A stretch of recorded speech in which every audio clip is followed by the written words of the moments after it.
It's the 29th of April, and you are listening to Kopi Time, a podcast on economies and markets by DBS Group Research here in Singapore. I'm Taimur Baig, Chief Economist. And some of you have asked, what is Kopi? So for your edification, since you are not from this part of the world, Kopi is coffee. So Kopi Time is literally coffee time, and welcome to our 10th episode. Global oil prices have taken a major tumble in the last couple of months. Between a sharp drop in global demand due to the lockdowns and the March 7 decision by Saudi Arabia to increase supply and discount prices have had such a devastating impact on the oil markets that even a major cut pledged by OPEC Plus members on April 12 has not been able to arrest the decline in oil. The ongoing plunge in the price of oil is having rippling impact through the global economy and markets, from oil traders, producers, refiners, distributors, exporters, to a wide range of industries dependent on energy, which basically means everybody. So with that background, it is time to bring in today's guest. I'm pleased to introduce you to Vandana Hari. Vandana is the founder and CEO of Vanda Insights, a provider of macro analysis on the global oil markets. She has 25 years of experience analyzing the energy commodities market, including senior roles in organizations such as S&P Global Platts. Vandana, welcome to Kopi Time. Thank you so much, Taimur. Great to have you. Let's start by talking about the dramatic developments with a negative price of May contracts, along with the storage situation in Cushing, Oklahoma. Tell us a little bit about this, because I think a lot of people read the news, but it's hard for them to understand how oil price can go negative. Indeed. What happened on the 20th of April was that the WTI at the time front month futures contract, which is the most prompt barrels that are trading in the market, settled at negative $37.63. Now, that was the first in the history of the contract, which goes all the way back to 1982. That shocked the market quite a bit because we hadn't seen negative prices in benchmark futures contracts prior to that. And this wasn't just a negative price, but all the way down to it traded as low as minus $40 a barrel.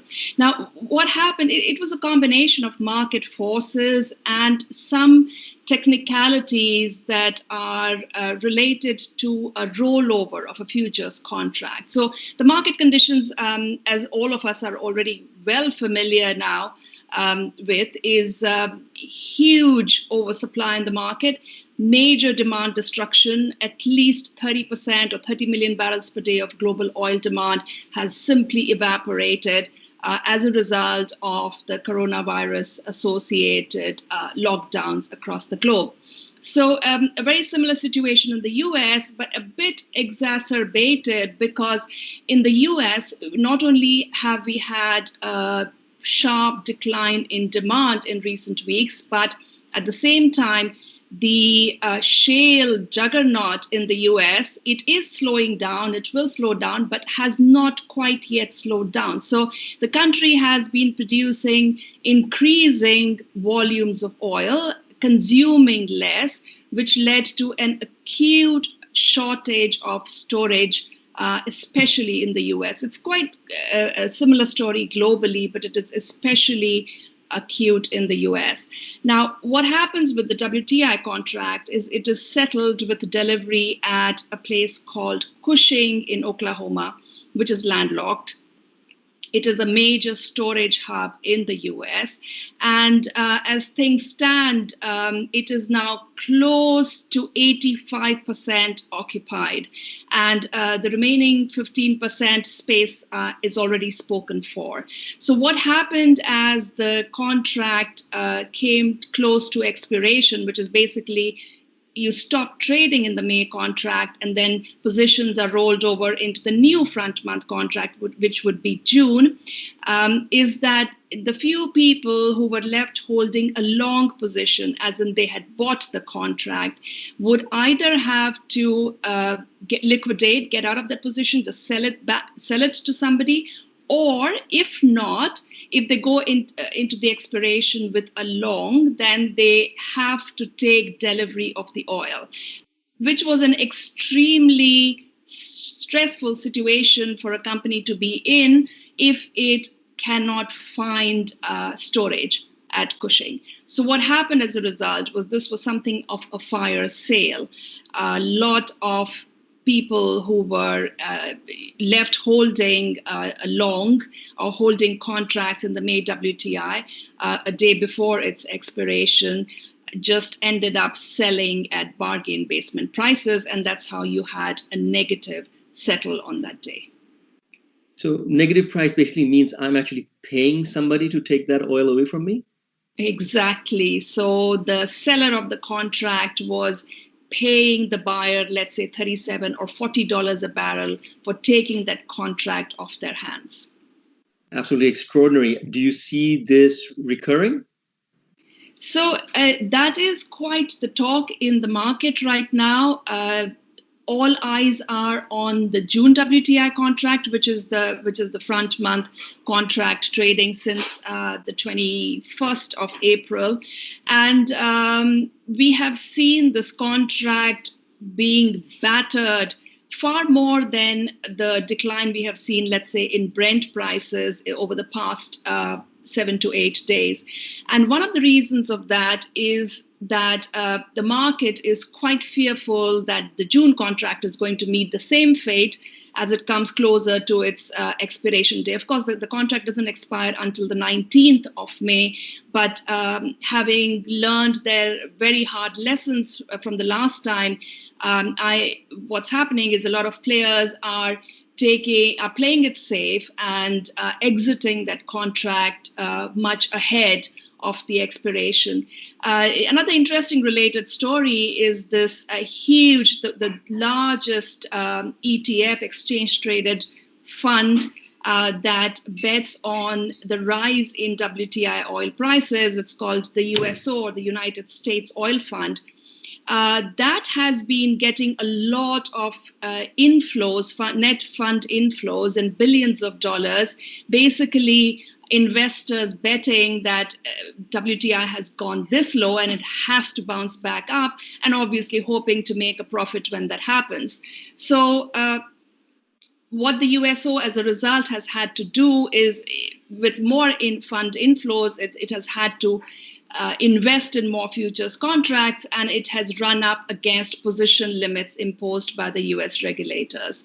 So what that has resulted in turn is that it has been asked to cull its positions, and progressively over the last few days, we have seen the fund exiting. And now this week it will be completely exiting all its positions in the front month contract, whereas in normal circumstances, it would have stayed put till at least 10 days before expiration. So that has amplified the sell-off in June. Yeah, that is actually a very intriguing part of the issue. And if you had not mentioned, I would have actually brought it up. So I'm glad you did. So Vandana, I've read stories about how this has been a very popular trade for Chinese investors. And there are banks which had been selling USO to their clients. And some of them on a cumulative basis now have something like $1 billion worth of losses. Yes, indeed. So there's a lot of retail investors. And of course, we have had what happened in China and in South Korea with retail investors who understood very little about these products, and even more so were really not in full command of what was happening with the oil market situation, have been left nursing humongous losses. I think that's just the tip of the iceberg.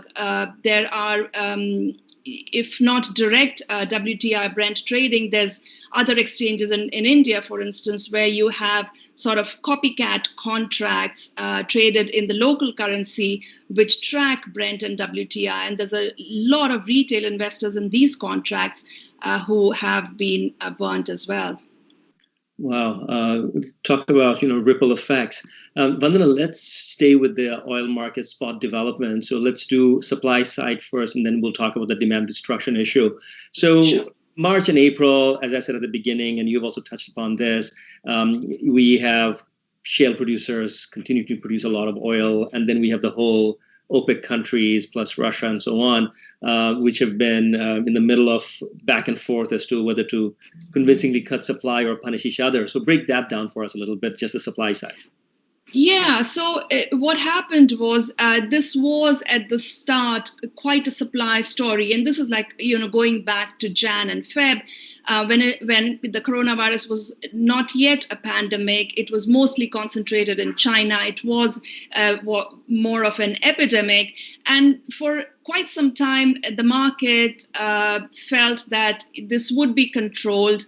Especially as China had clamped down quite severely, locked down Wuhan. So those were the expectations in the air when OPEC and non-OPEC met on the 6th of March to decide what to do with their production strategy after the first quarter. So the first quarter, they had agreed to cut back output. This decision had been taken back in December, obviously much before coronavirus erupted onto the scene. But what happened on the 6th of March was a major fallout between Saudi Arabia, which is the de facto leader of OPEC, and Russia, which is the sort of leader of the group of 10 non-OPEC collaborators. Basically, Russia came to the table with a very dovish stance, and they said, "Look, the situation is still evolving. We don't know what it's going to be like 1 or 2 months from now."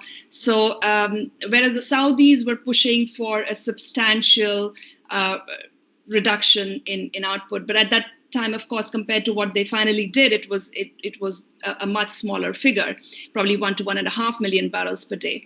And as a result of that disagreement, in effect, OPEC, non-OPEC, the alliance basically collapsed. And what we saw through the rest of March and a bit of April was the so-called price war, because basically, Saudi Arabia, Russia, and a few others simply announced that they were going to go all out, pump full tilt in a scramble to grab market share.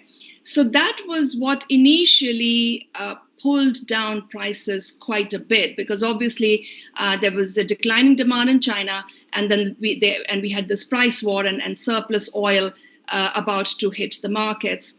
What happened after that, though, was very much a demand story. So, again, as we know, much of this is history now. The epidemic turned into a pandemic. First, we had a major wave across Europe, and then finally it took over the U.S. population by storm as well. And suddenly, then the market was contemplating huge demand destruction, as I mentioned before. It went up to 20, 25, and the current estimates are at least 30 million barrels per day has been destroyed through April. So going forward, it does still remain a bit of a demand story. Of course, we have OPEC, non-OPEC cuts, about 9.7 million barrels per day that they are planning to curtail over the months of May and June. But that has not given much solace to the market and certainly hasn't lifted prices perceptibly, because clearly the market sees it as too little, too late. Right, but your view is that this is not just a very short-term phenomenon. Low oil prices could be here to stay for a while. So when one contemplates where do prices go next, you would sort of see it in two phases, if you will. So one will be the return to a normal or a new normal, as some people are calling it, and which I certainly prefer, because I think a lot of the things we do now, the way we do it, and a lot of the way the economic engine works is just going to be very different, I believe. And the second is, longer term, what happens as a result of all the changes that the world has been undergoing over the past few months. So if you're looking at the short term, I think it's going to be a very, very slow climb out of the trough of demand, as we can already see the countries that have been reopening. We have a few in this part of the world, of course. We have Australia, New Zealand, South Korea. We have a few countries, of course, in Europe and some states in the US which have started reopening the last weekend. But almost across the board, you can see that it is extremely slow, very guarded, very cautious. So it's not going to bring about any significant upshift in oil demand from what I can see. So as far as the demand supply balance goes for pretty much the rest of the second quarter, the market is not too hopeful of a rebalance happening. Also, let's remember that the world will have to work through humongous inventories that have been piled up over the past pretty much since Feb. So even prices, I would expect them to remain quite range bound through May, perhaps a little bit higher in June. The other part of the story, of course, is what happens if we are to assume that we go into a relatively new normal world through the second half of this year. I have a feeling that a lot of our habits, our consumption patterns are just going to change. Now, some of that is going to be driven by just government restrictions from medical authorities and so on. It's quite interesting for our listeners. You might want to take a look at the sort of new rule book that South Korea has come up with in how it expects its citizens to behave in the post-lockdown period.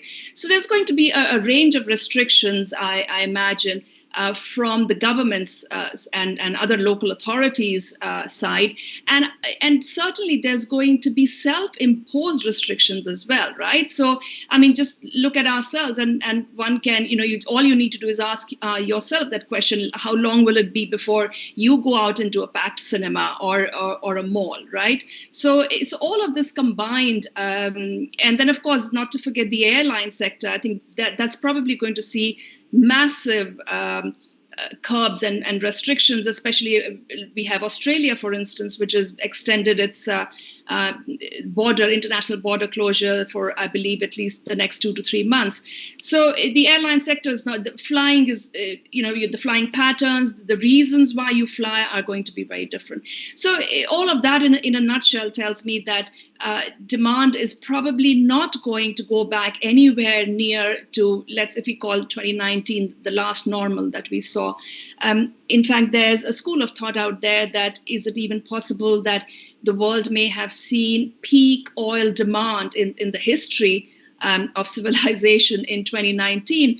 And, I believe that looks like a distinct possibility now as well. It was just a few years ago when we used to talk about peak supply. Indeed. Okay, so you've made very convincing arguments about a fairly subdued outlook for oil around the demand and the inventory scenario and the post-COVID lifestyle that we're going to lead. But energy is such a big driver of growth and employment in the world. What's your sense of the industry, the jobs outlook, and of course, investment outlook? So the industry is probably undergoing the severest pain that I can think of, when I look at all the previous downturns that I have seen in oil. And a lot of this pain is actually going to translate into just rationalization, consolidation. I do expect to see a lot of bankruptcies. We have already bankruptcies coming through in the shale sector in the US and quite a few red flags being raised on other companies.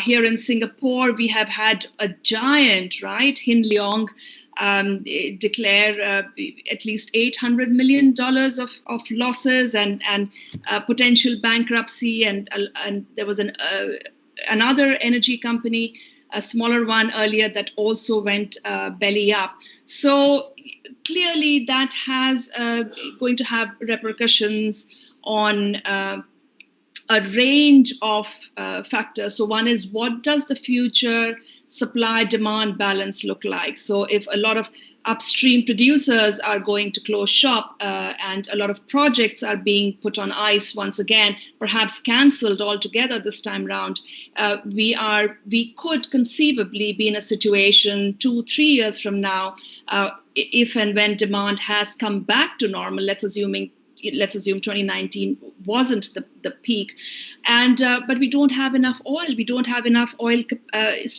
production capacity, and that's going to set us up for perhaps yet another super cycle in prices.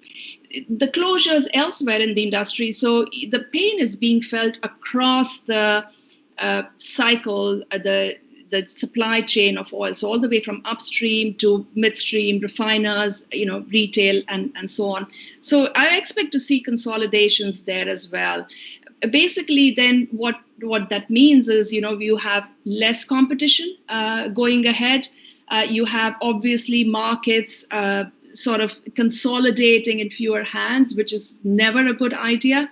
And when we talk about jobs, wow, where does one even start? So this is an industry that employs so many people, not just directly engaged in the production and transportation and refining and retailing of oil, but think of all the ancillary industries that support each part of that supply chain. So it's looks terrible. If the industry doesn't get back on its feet, reasonably get back on its feet in the next few months, I think in terms of unemployment that it causes, it's going to be an absolute bloodbath.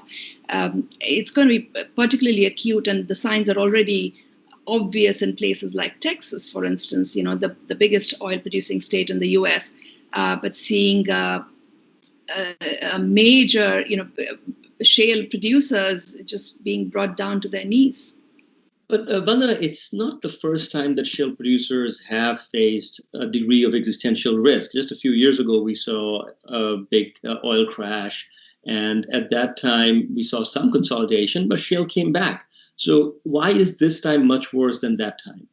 Yeah, that's an excellent question, Taimur. So indeed, 2014 to 2016 price downturn, though of course it was nothing like the lows that we have hit this time around, but it was pretty severe. It was prolonged. And that did put a lot of pressure on shale. That did cause a lot of consolidation in shale as well. But it also, at the same time, put, shall we say, a positive pressure on shale companies to become much more efficient. A lot of companies moved away from the low efficiency, low return sort of parts of their shale basins and decided to concentrate in the more lucrative areas. So that was all good, and that buoyed them further when prices started moving up, starting 2017 with the OPEC, non-OPEC production cuts. However, then what started after that, and perhaps it's not as much talked about, is that that began yet another cycle of massive debt that the shale companies took on. So through 2017, 18, and 19, we see a huge rise in the debt, secured as well as unsecured debt in the shale sector in the US. But what happened along with that came, of course, is much more pressure from the lenders, from the shareholders. And once we started seeing prices sort of lose their footing once again in 2019 because of the uncertainties brought on by the US-China trade war, the pressure on shale companies, the external pressure, grew just tremendously. And so almost what has happened through 2018-19, though we saw massive year-on-year growth in shale output. Of course, 2019 was a little less than 2018. 2018 will probably go down as the stellar year for the biggest year-on-year increase in shale output. But along with that, it's a very discernible development has been a sort of disenchantment, is the word I like to use, amongst the lender community, the shareholder community, investor community, essentially, in the shale industry. And so as a result, what has just happened and the bleak outlook going forward for oil prices is the absolute last straw. So shale will survive, of course. As an industry, it will come out on the other side of this, but looking very, very different. It's the survival rate is not going to be anything like what it was post 2014, 2016 slump. Right. So going to the world of sort of, countries and nations in the oil producing complex. So we are sitting right next to Malaysia, where dependence on energy is massive. We estimate about 20% of government revenues are related to oil production type functions. Singapore itself has a large oil and gas processing industry.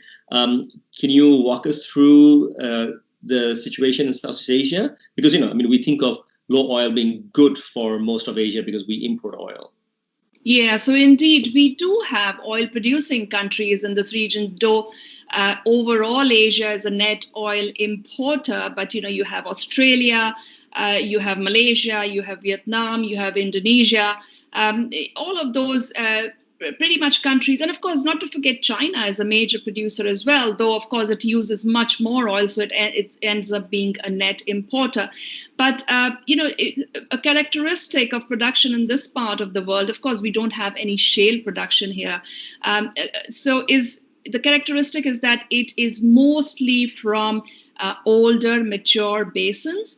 And what that means is these are fields, wells that have been producing for the past 30, 40, 50, 60 years even, and they're basically just running out of molecules. So it takes a lot of investment just to even maintain production or to keep the rate of decline of production low in these places. So these countries are not in a very good position, because while oil majors, your BP's, Shells of the world can say that we are going to reduce our break-even price even further. For instance, BP said overnight that it's going to bring it down now to $39 a barrel.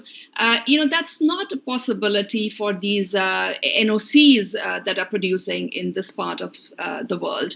So, they're not in a good shape. Some of these NOCs are also saddled with fuel subsidies, especially in Malaysia and Indonesia. So, that can be, of course, the subsidies will not be effective now. But as a result of carrying these subsidies for the past few years, they are not generally in a very strong financial position. When it comes to the Singapore scene, I think we should talk about it. It's just separately by itself, because what has happened as a result of these, the couple of bankruptcies that I mentioned earlier, and just the oil demand scenario as a result of coronavirus, the financial industry, the banks have it's almost like a seizure in terms of lending. So they're being extremely cautious now. They are going back to the drawing board in some ways to see how they assess risk when it comes to lending to commodity firms, whether it's for commodity projects or whether it's for commodity trade. And that's going to end up hurting a lot of the smaller and mid-sized players, which do not have deep pockets, and for whom the loans from the banks is a lifeline. So, I'm especially worried about what happens with the oil community, the petrochemicals traders, generally the energy trading complex in Singapore as a result of liquidity drying up. Right. I suppose we have seen some salutary action at the economy level from the central bank to the banks in terms of supplying liquidity. But I'm sure the sectors that are more at stress, even after the large injection of liquidity, still will feel some differentiation in terms of access. No doubt about that. Vandana, outside of Asia, I mean, just heading toward the Middle East, I mean, at the end of the day, the Saudis, the Qataris, the Emiratis, I mean, they also have fairly high break-even prices, and surely they're not as nimble as the Shells and the BPs of the world. And they have massive promises to their population with lavish spending and so on. So couldn't this also create major political pressure in the Middle East if oil remains this low? Yeah, that is a very real risk. In fact, overnight, we have reports of massive street protests breaking out in Lebanon. Uh, Unfortunately, just as the lockdown eased, that's what people chose to do, to come out into the streets and protest. And across the Middle East and the oil-producing nations in West Africa, North Africa, you have countries which have lived with civil strife. So you have, Nigeria and Libya are examples. You have countries where we have seen an outbreak of, rash of protests over the last couple of years. And the very real danger now is that the additional pain now caused by the coronavirus induced economic slowdown, job losses, just a general rise in poverty, what does it do to the mood, the sentiment on the ground? And aside from that, also the governments have been dipping into their relatively good, strong sovereign wealth funds, but they have been dipping into those funds because of the low oil prices. So, as during the Arab Spring, we saw some of the governments give out money and tamp down some of this unsocial and civil unrest. Will they be able to do the same again?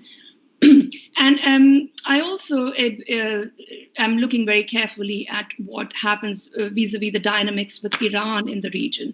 So in Iran, you have, of course, the proxies as well of the country outside within the region. And could it be that governments in the region, to deflect attention from problems at home, perhaps stoke tensions outside? So all in, it looks pretty bad to me as far as that region is concerned. Pretty concerning, I would say. And I share your concern entirely. Going back to the U.S., you were mentioning earlier, state of Texas, of course, a big red state for Donald Trump and very important with respect to election considerations. So I've seen some rhetoric. I mean, there's so much happening out of the White House that, hard to keep track. But when oil was cratering sharply, I heard something about threatening to ban import of oil. Does that even make any sense? And would it even help shale prices?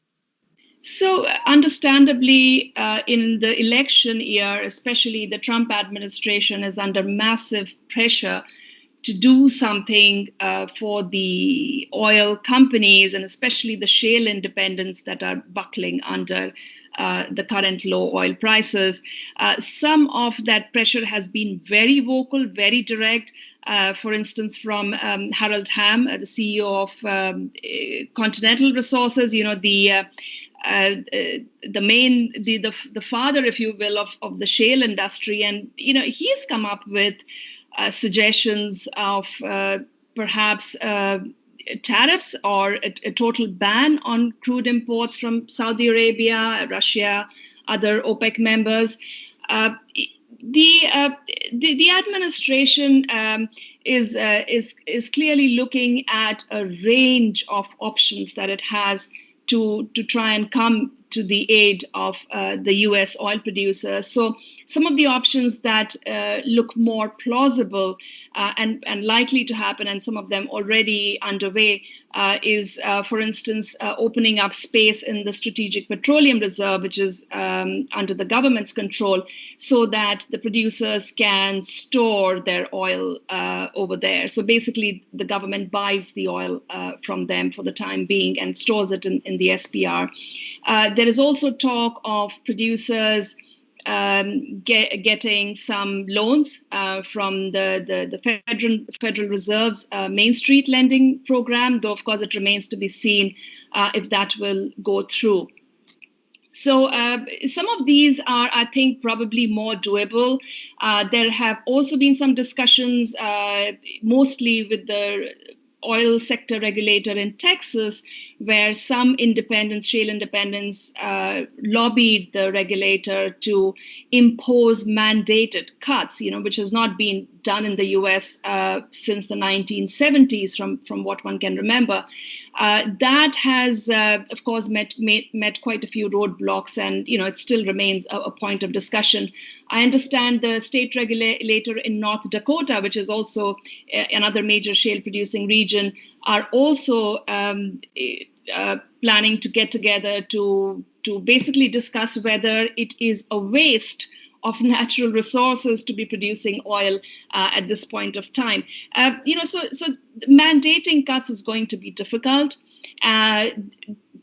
Imposing tariffs, especially after OPEC, non-OPEC complied with Donald Trump's demands and came back to the table. So imposing tariffs or outright bans on their crude, I think, to me, is now has receded as a possibility. And correct me if I'm wrong, my understanding is that the shale producers typically produce light sweet crude, and there are a lot of refineries in the US which are sort of technically designed around using heavier crude, which is something that they have to import. Yeah, that is a major problem for shale producers. So one of the problems, of course, is transportation. So these are all inland, whether you're talking about Texas or North Dakota, and the crude incurs a lot of transportation costs to come all the way out to the U.S. Gulf, where it can be fed into the refineries in the Gulf Coast or sent out for export. But the other major problem is, of course, that the U.S. refining system has very limited capacity to take in any additional light sweet crude oil, which is what comes out of shale.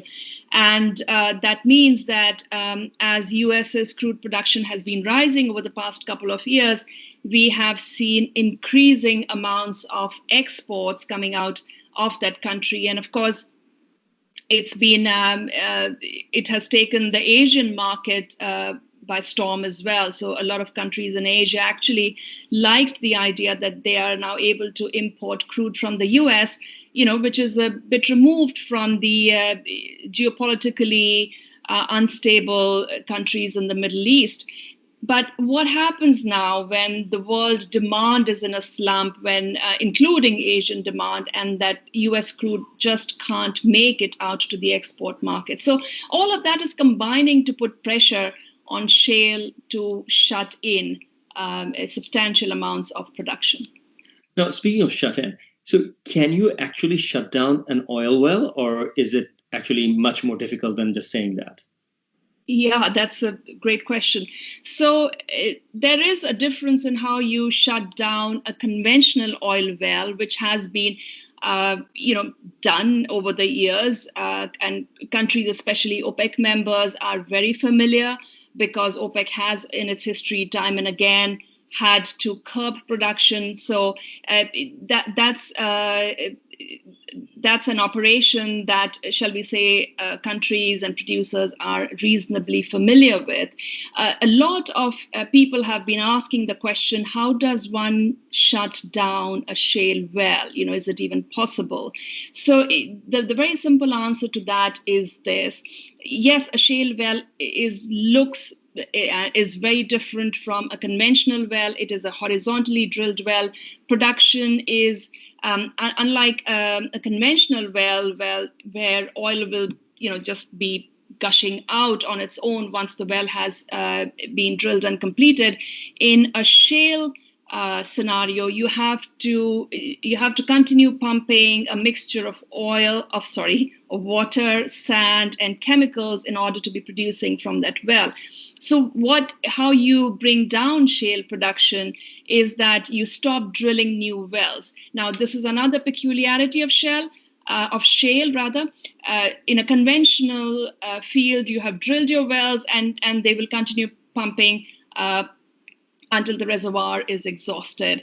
But in the case of shale, a new well declines very, very fast. Basically, it depletes the reservoir very quickly, sometimes in as little as 2-3 years. So you have to be constantly drilling new wells. That you have to be constantly fracturing them as well. And what has happened over the past, I would say, 6 to 7 weeks is we've seen a dramatic drop in the number of new wells being drilled. So you can see that from the rig count, a weekly measure of the number of operational rigs that is put out by some companies, including Baker Hughes. And then you also have the fracturing fleet count. So you can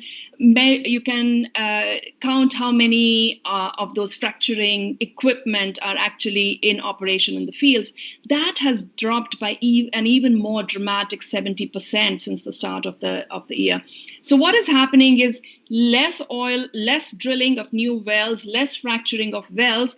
As a result, the existing wells will deplete, as they would have in any case, but that depletion will not be replaced by new oil at nowhere near the same rate as it was happening in the past couple of years. So that will bring about very naturally a steep decline in tight oil output from shale. Okay, brilliantly explained. I mean, that is fantastic. Thank you so much. Vandana, I want to close in on a subject which is only tangentially related to oil, or rather the antithesis of oil, which is the renewables. We saw this a few years ago when oil prices fell, the SUV sales in the US went up, the demand for electric vehicles went down. Now, of course, we're looking at a protractedly weak demand environment going forward, but do you think low oil prices necessarily cause disservice to the renewables industry? So in previous cycles, we have seen low oil prices, first of all, produce something called a demand response. That is out of the question in the current circumstances, obviously. But low oil prices have also tended normally in the past to sort of shove aside moves towards biofuels.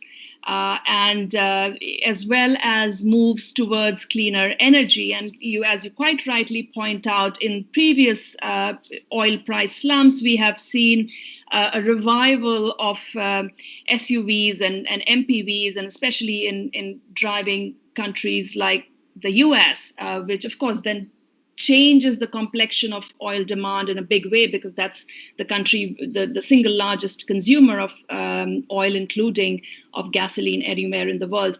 I do think the circumstances are a bit different now. Partly the moves towards, whether it was because of started with COP21 or other similar moves. We've seen the IMO spearhead huge cleaning of marine fuels. I think this has, to my mind, acquired a momentum now towards cleaner energy, cleaner skies, cleaner air. And let's not forget, in all the polluted cities across the world, people can't help but remark how much cleaner the air is, their rivers are, as a result of this lockdown. So I think this is a momentum that's going to carry on. It's going to be very hard to stop, even if oil prices remain low. The challenge, to my mind, is that, look, investing in alternative energy, in cleaner energy, basically, which is technology helping us use fossil fuels, but at the same time emit much less harmful emissions. That technology needs investment. So some of the companies have deep pockets. Obviously, the oil majors. We saw BP and Shell in recent weeks renew their commitment to cleaner, greener energy. But even the companies with deep pockets are in a bit of a tight spot now. And, not to talk of all the other companies, NOCs, independents, that need to start moving along the same way. And for a lot of these companies, again, something that perhaps people don't easily acknowledge, but it's worth pointing out, is that it is oil, it is revenues from oil which were subsidizing, if you will, which were helping spur a lot of these oil and gas companies towards alternative energy, towards cleaner energy. So when oil revenues have decimated like they have now, and foreseeably will remain in such a situation, the question is, where do the funds come from? And, it's an important question, not one that I have any easy answers to, but I think that's probably the main worry in terms of our advancement towards cleaner energy. I think that's a very well-balanced answer. You are seeing a momentum that is unlikely to be altered, and I fully agree with you. But I think your hard-nosed analysis that a lot of the initiatives are funded by the fossil fuel industry and revenues from fossil fuel sales, and that will be plummeting, and therefore there'll be less revenues for that, I think is a stark reminder of the ground reality. It's not so straightforward. There are winners and losers in a full spectrum of activities given the historic decline in oil prices. Vandana, thank you so much for your time. Thank you so much for having me. It was my pleasure. Totally our pleasure. You have been listening to Kopi Time. You can find all our publications and multimedia by Googling DBS Research Library. Thanks for listening to us.